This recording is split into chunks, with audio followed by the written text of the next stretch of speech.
Oh, sorry.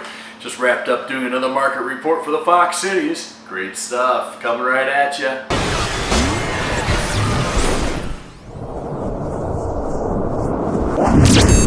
If you haven't already, hit that thumbs up and make sure to smash that subscribe button so you don't miss out on future videos.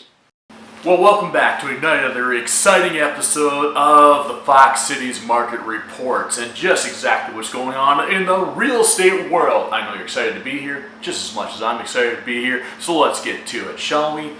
So, currently we've continued to trend in an upward direction in terms of home prices in the Fox Valley overall, and that's exactly what we're going to be looking at here, and with the statistics coming up here just momentarily.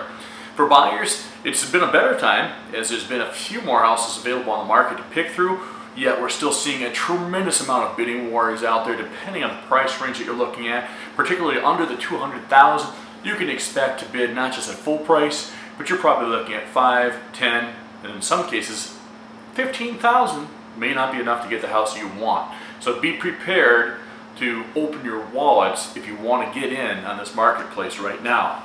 The good news is the rates have continued to stay low, and we don't expect them to change, as you saw in the report last month. On my video that we talked about, the Feds have put a halt on the rates, so we expect them to top out at around 4.6% towards the end of the year. Okay, let's take a look at the marketing statistics for May. Well, we're looking back onto the month of April, and we can see that 226 properties sold, which is actually up from the 195 back in the month of March. Days on the market have stayed the same, averaging 83 days on the market. And as we look at our average sales price versus our average list price in the area, numbers are coming in really high still in the Fox Cities, coming in at a $219,000 average list price right now, with sales prices averaging about $2,000 below the list price. In our area of the Fox Cities, we find that the highest sales price in the area came in at $1,037,258 from a list price originally at $1.25 million. This property was sold in the Neenah area, and congratulations to the buyer on a spectacular home. Now, looking at the market changes year over year, as well as some other statistics here locally, we see that the 226 sales for the month of April that we just talked about is actually down from the 235 sales year over year in the Fox Cities. The total number of expireds for the month of April were 28, and currently, as of today, there are 350 residential homes for sale in the Fox Cities. As of right now, there were 62 new listings within the last 7 days. Active and available in Appleton, we find that there's currently, if you look on the MLS, 86 properties for sale. That's a fraction of the 350 currently available. In the Fox Cities, we're still seeing a very, very hot market. Things really have not shifted all that much here. Yes, year over year, sales are down, ever so slightly, but the prices are still up there considerably. However, as we look at the nation as a whole and where things are currently moving in, as we take a look at some of the national news out there, we find that Money has reported here that home values fell for the first time in 7 years.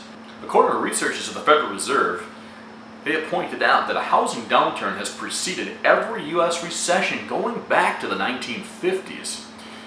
CNBC News also picks up on it, saying that April pending home sales were down 1.5% versus the 0.9% gain that was originally projected. So what does that mean for us in the Fox Cities? Well, right now, not a whole lot because things have been quite hot, but as things start to shift on the coast, we eventually find that we're going to reach the same conclusions as what you see on the coastlines. However, now would be a great time for you to get your home on the market if you're thinking of putting it on at this time of year. Don't rely, however, on the Zestimate because you just might get under-zestimated. One of the particular properties here sold for $50,000 over the Zestimated value. Well, as we look at the next one, we can see that here's another one that sold for a whopping $70,000 over the Zestimate.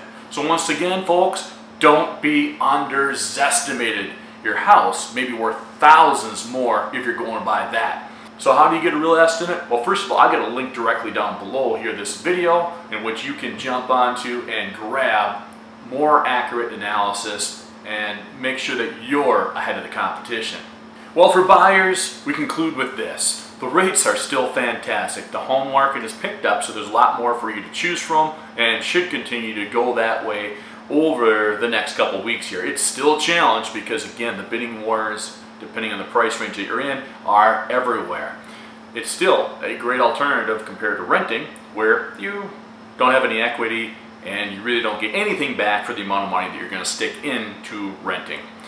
So once again, Brett Bolzenthal with eXp Realty and soldbybrett.com. And again, if you're looking for home values, check out the link below. If you're looking for home sales, visit soldbybrett.com and visit a site that updates every 15 minutes throughout northeastern Wisconsin. Thank you so much for tuning in. And as always, make it a great day.